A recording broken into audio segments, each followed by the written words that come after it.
Good morning plus two class. So far हम virus related different different diseases के बारे में डिस्कस कर चुके हैं। आज हम डिस्कस करने वाले हैं अबाउट एड्स। एड्स भी क्या है, एक वायरल डिसीज है जो कि किसी एक वायरस से हो रही है। ठीक है, एड्स के फुल फॉर्म क्या होंगे? Acquired immuno deficiency syndrome. AIDS में क्या होगा, एक ऐसी डिसीज है जिसमें जो कोई भी इम्यूनिटी हमने एक्वायर्ड की है वो क्या होगी, उसकी डेफिशिएंसी हो जाएगी। ठीक है, तो एक्वायर्ड इम्यूनिटी थी जो हमारी सेल मेडिएटेड और ह्यूमोरल इम्यूनिटी, उसमें क्या होगी, डेफिशिएंसी होगी। उसकी वजह से क्या होगा, सिंड्रोम होगा। सिंड्रोम का मतलब होता है ग्रुप ऑफ सिम्टम्स। ठीक है, ग्रुप ऑफ सिम्टम्स अराइज होंगे एड्स में। ठीक है, एड्स में जो एक्वायर्ड इम्यूनिटी है उसकी डेफिशिएंसी हुई है, मींस जो टी सेल्स हैं हमारे पास, टी सेल्स हमें कैसी इम्यूनिटी प्रोवाइड करती है, cell mediated immunity. So T cells का नंबर होगा रिड्यूस्ड। टी सेल्स का नंबर रिड्यूस होने से क्या होगा, बी सेल्स को स्टिमुलस नहीं मिल पाएगा। बी सेल्स को स्टिमुलस नहीं मिल पा रहा, इट मींस एंटीबॉडीज की फॉर्मेशन बंद हो जाएगी बॉडी में। ठीक है, और एंटीबॉडीज ही नहीं बन पाएगी बॉडी में, तो जो कोई भी एंटीजन है, फॉरेन मटेरियल है, जो कोई भी हमारी बॉडी में आएगा उससे हमारी बॉडी फाइट बैक नहीं कर पाएगी और उसको किल नहीं कर पाएगी, जिसकी वजह से हमें नंबर ऑफ डिसीज हो जाएंगे। ठीक है, तो एड्स कोई एक पर्टिकुलर डिसीज नहीं है कि जिसमें एक ये डिसीज हो गई। नंबर ऑफ डिसीज हम किसी पेशेंट को हो जाएगी और उन नंबर ऑफ डिसीज से ही क्या होगा, उस पेशेंट की डेथ हो सकती है। नंबर ऑफ डिसीज क्यों हुई है, क्योंकि पेशेंट के पास क्या नहीं रही है, इम्यूनिटी नहीं रही है, बॉडी की पावर नहीं रही है फाइट बैक करने की। So number of disease can be caused easily. ठीक है, कोज क्या होगा एचआईवी का, इसका सॉरी एड्स का कोज है एक वायरस, एचआईवी वायरस। ठीक है, फुल फॉर्म होंगे ह्यूमन इम्यूनो डेफिशिएंसी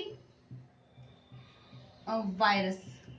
ठीक है, ये वायरस क्या कर रहा है, डिसीज कोज कर रहा है ह्यूमन बींग्स में।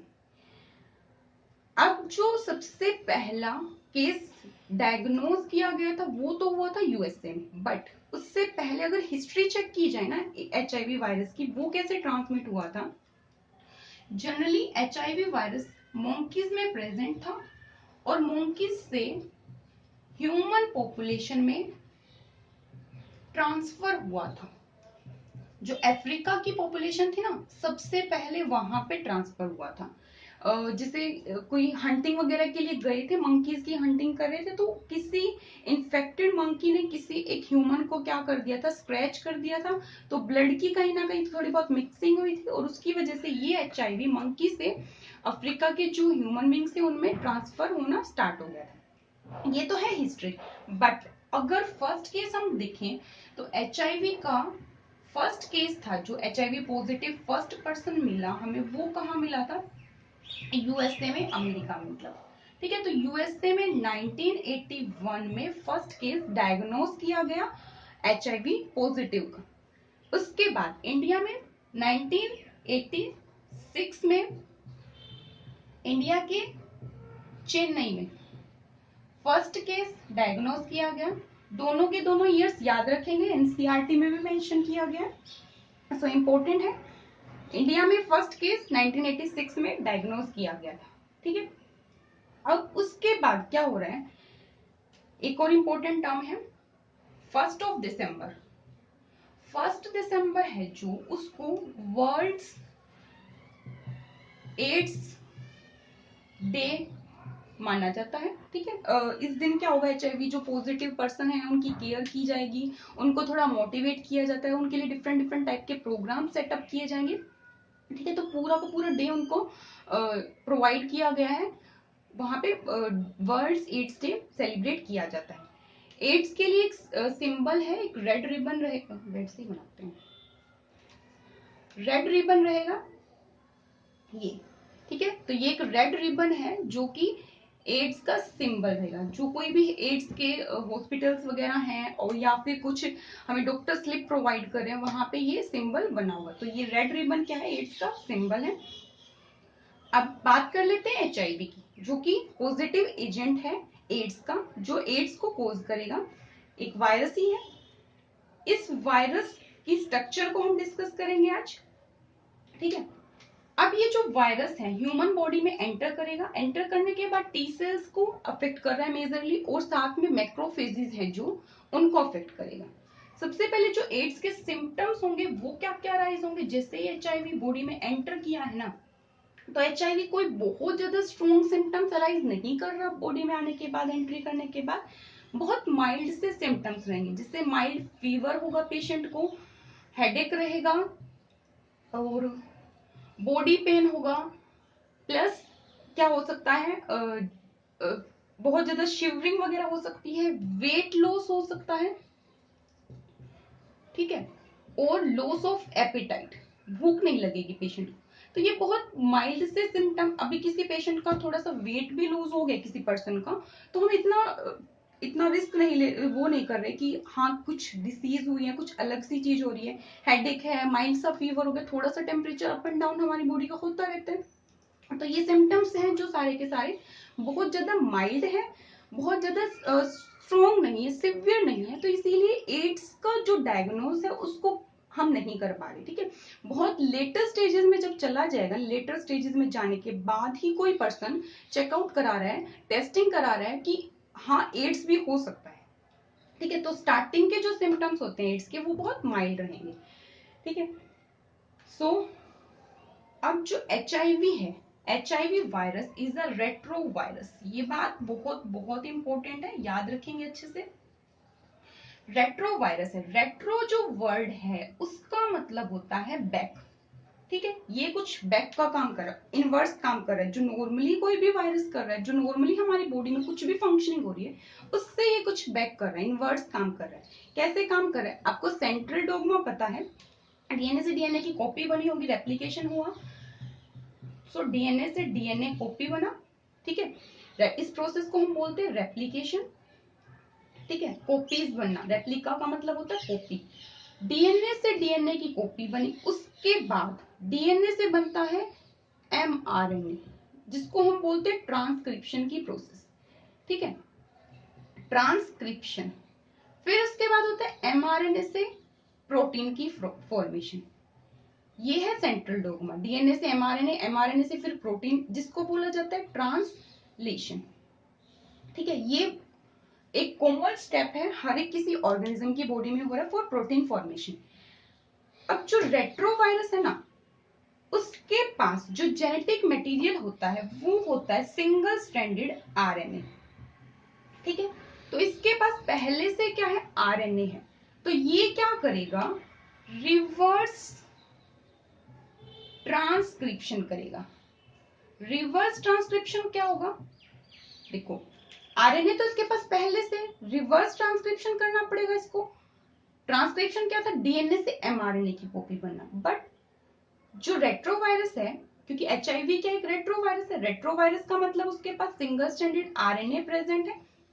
आरएनए उसकी बॉडी में पहले से as a genetic material present है। सो ये क्या करेगा? रिवर्स ट्रांसक्रिप्शन करेगा। मींस आरएनए से पहले बनाएगा डीएनए की फॉर्मेशन होगी, ठीक है। आरएनए से जब भी डीएनए की फॉर्मेशन हो रही, इट मींस हम रिवर्स में जा रहे हैं ना, तो बैक हो रहा है। तो यहाँ पे क्या किया जा रहा है? Reverse transcription. आरएनए से डीएनए की कॉपी होता, डीएनए की फॉर्मेशन होना क्या है? Reverse transcription. नॉर्मली क्या होता है, कोई भी पॉपुलेशन है उसमें डीएनए से एमआरएनए की फॉर्मेशन होती है, जिसको हम बोलते हैं ट्रांसक्रिप्शन। बट रेट्रोवायरस तो बैक में काम कर रहा है, इनवर्स काम कर रहा है। सो ये रिवर्स ट्रांसक्रिप्शन करेगा। अब रिवर्स ट्रांसक्रिप्शन जो है वो एक एंजाइम की हेल्प से होगी, जिसको हम बोलते हैं रिवर्स ट्रांसक्रिप्टेज, ठीक है। तो ये बहुत इंपॉर्टेंट पॉइंट है रेट्रोवायरस के लिए, ठीक है।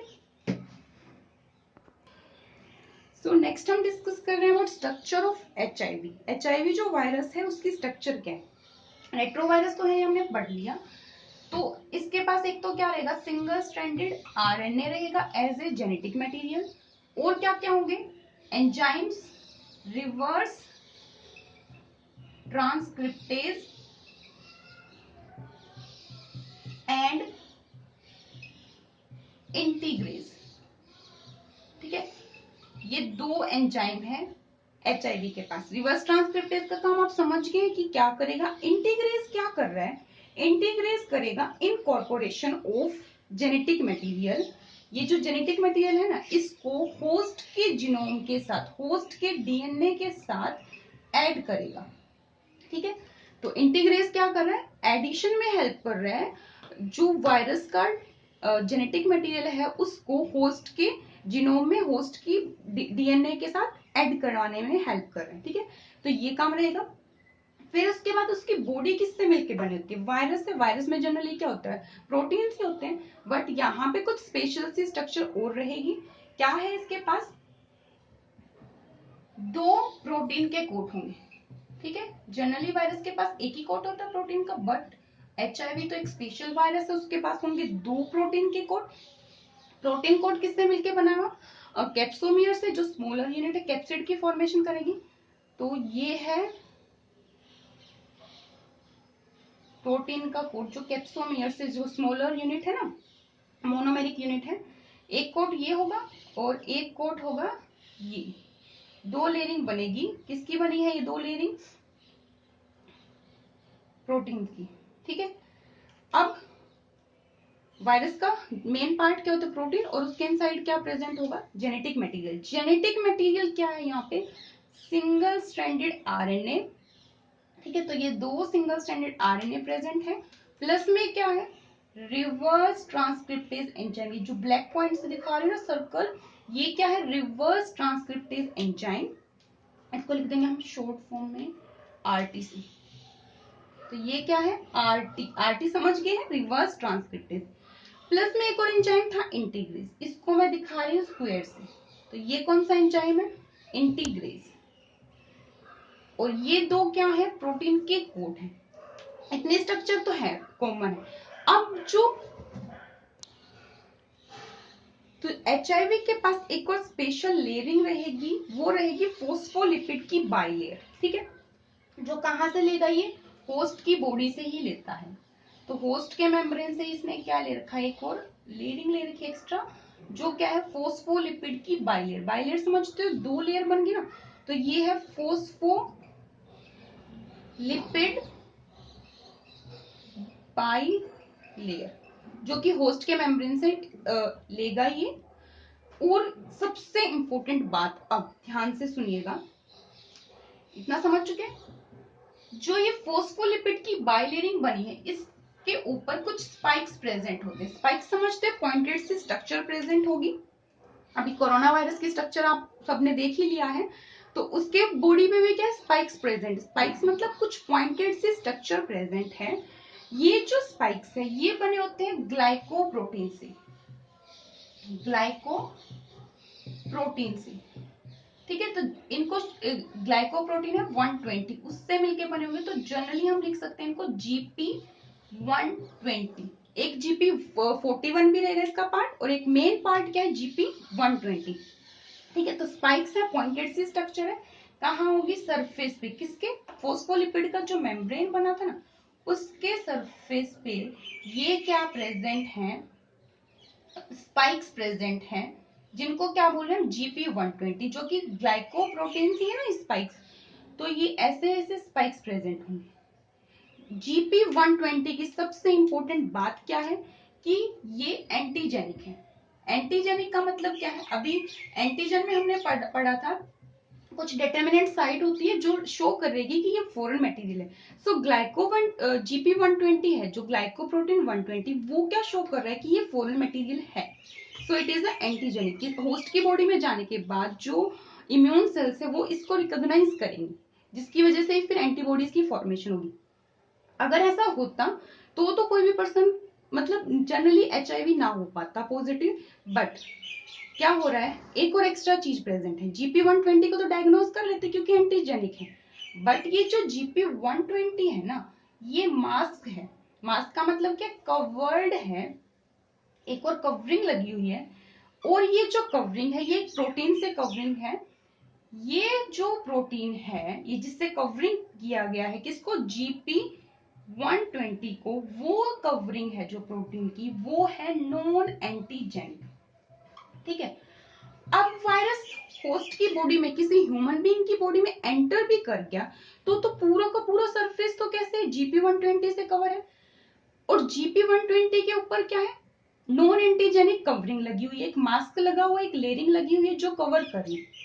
तो होस्ट की बॉडी में एंट्री करने के बाद भी इम्यून सेल्स इसको इतनी इजीली डायग्नोस नहीं कर पा रहे। ठीक है, अब क्या होगा, GP120 से ये जो वायरस का RNA था ये ट्रांसफर किया जाएगा दो सेल्स में, टी हेल्पर सेल्स में किया जा सकता है, और टी हेल्पर सेल्स तो मेन है, दूसरा रहेंगी मैक्रोफेजेस। ये दो सेल्स हैं, इनके पास क्या है, होस्ट का, ये सॉरी वायरस का वायरल जीनोम। वायरल जीनोम का मतलब क्या, उसका जो RNA है वो ट्रांसफर किया जाता है। ठीक है, सो आज तो हम बस इतना ही करेंगे। नेक्स्ट वीडियो में हम डिस्कस करने वाले हैं about mechanism of action of HIV।